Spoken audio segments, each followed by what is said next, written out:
নমস্কার। অনেকেই জিজ্ঞেস করছেন যে লিভার লাইসেন্সি এগ্রিমেন্ট কোন আইন দ্বারা গভর্ন হয়। যেমন tenancy agreement previous tenancy act দ্বারা গভর্ন হয়, তেমনি লাইসেন্সি এগ্রিমেন্ট কোন আইন দ্বারা গভর্ন হয়। দেখুন, প্রথমেই বলে নেওয়া ভালো, আমাদের ওয়েস্ট বেঙ্গলে দুটো আইন আছে যারা এই টেনেন্সি নিয়ে গভর্ন হয়। যেমন West Bengal previous tenancy act টেনেন্টদের নিয়ে,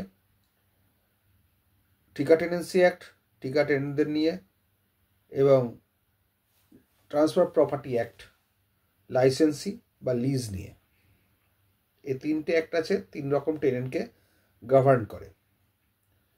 প্রথমেই বলে দিই, টেনেন্সি এগ্রিমেন্ট টেনেন্টদের নিয়ে গভর্ন করলেই West Bengal previous tenancy act. তবে এক্সেপশন হচ্ছে যদি এইচএমসি বা কেএমসি এরিয়ায় 10,000 টাকার ওপরে কমার্শিয়ালি ইউজ হয়, রেন্টাল 10,000 টাকার ওপরে হয়, তাহলে সেটা আবার ট্রান্সফার প্রপার্টি অ্যাক্টে চলে যাবে। তার কারণ প্রিভিয়াস টেনেন্সি অ্যাক্টের উচ্চ লিমিট হচ্ছে কমার্শিয়ালের ক্ষেত্রে 10,000 এবং রেসিডেন্সিয়ালের ক্ষেত্রে 7,000 যদি এটা কেএমসি বা এইচএমসি এরিয়ার মধ্যে হয়, অন্যান্য ক্ষেত্রে আরও কম। সুতরাং টেনেন্সি যদি ভাড়া 10,000-এর ওপর হয়ে যায় কমার্শিয়ালের ক্ষেত্রে, তাহলে সেটা টেনেন্সি যতই এগ্রিমেন্ট ফর টেনেন্সি লেখা থাকুক না কেন, সেটা ট্রান্সফার প্রপার্টি অ্যাক্ট দ্বারা গভর্ন হবে।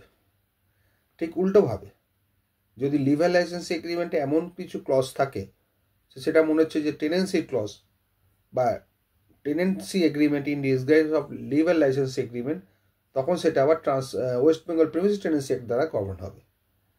কিন্তু নর্মালি লিভার লাইসেন্সি এগ্রিমেন্ট গভর্ন হয় ট্রান্সফার অফ প্রপার্টি অ্যাক্ট দ্বারা, এবং লিজ সেটাও গভর্ন হয় ট্রান্সফার প্রপার্টি অ্যাক্ট দ্বারা।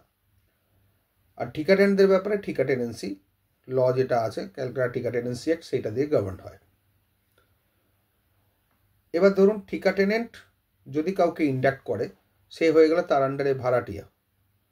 তাহলে ঠিকা টেনেন্ট তার আন্ডারে ভাড়াটিয়া, সেইটা হচ্ছে তখন টেনেন্ট ভাড়াটিয়া রিলেশনশিপ, সেটা আবার west Bengal premises tenancy act দ্বারা গভর্ন হয়।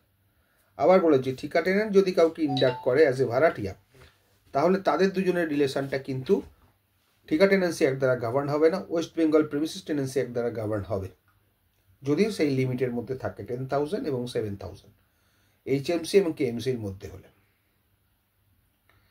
তাহলে আমরা যেটা দেখলাম, তিনটে আইন, West Bengal premises tenancy act, transfer of property act আর ঠিকা টেনেন্সি অ্যাক্ট, এই তিনটে অ্যাক্ট দ্বারাই টেনেন্সি ম্যাটারটা পুরোটা গভর্ন হয় ওয়েস্ট বেঙ্গলে। তারপরে ধরুন, অনেকে কনফিউজড হয়ে যায় যে 11 মাসের করাবো না 3 বছরের করাবো লিভার লাইসেন্স এগ্রিমেন্টের ক্ষেত্রে। বলছি, সাধারণত লিভার লাইসেন্স এগ্রিমেন্ট 11 মাস হওয়াটাই বাঞ্ছনীয়, সেটাই ঠিক। আর যদি 11 মাসের বেশি হয়ে যায়, তখন সেটা লিজে চলে যায়, যদিও আনরেজিস্টার্ড ডকুমেন্ট, কিন্তু তাও বুদ্ধিমানের কাজ এবং আইনত করতে গেলে সেটা 11 মাসের মধ্যেই সীমাবদ্ধ রাখাটা উচিত। তারপর রিনিউয়াল আছে, সেটা আলাদা ব্যাপার, সেটা চিঠি চাপাটির মাধ্যমে করা উচিত। রিনিউয়াল ক্লজ লিভার লাইসেন্স এগ্রিমেন্টে না রাখলেই ভালো, নাহলে সেটা পারপেচুয়াল বোঝায়। পরবর্তীকালে মামলার ক্ষেত্রে ক্ষতিগ্রস্ত হতে পারে যিনি মামলা করবেন। সুতরাং যাই করবেন বুঝে শুনে সাবধানে করবেন, এবং ক্লজগুলো এমন লিখবেন যাতে সেটা টেনেন্সিটা টেনেন্সি বোঝায়, লিভার লাইসেন্সিটা লিভার লাইসেন্সই বোঝায়।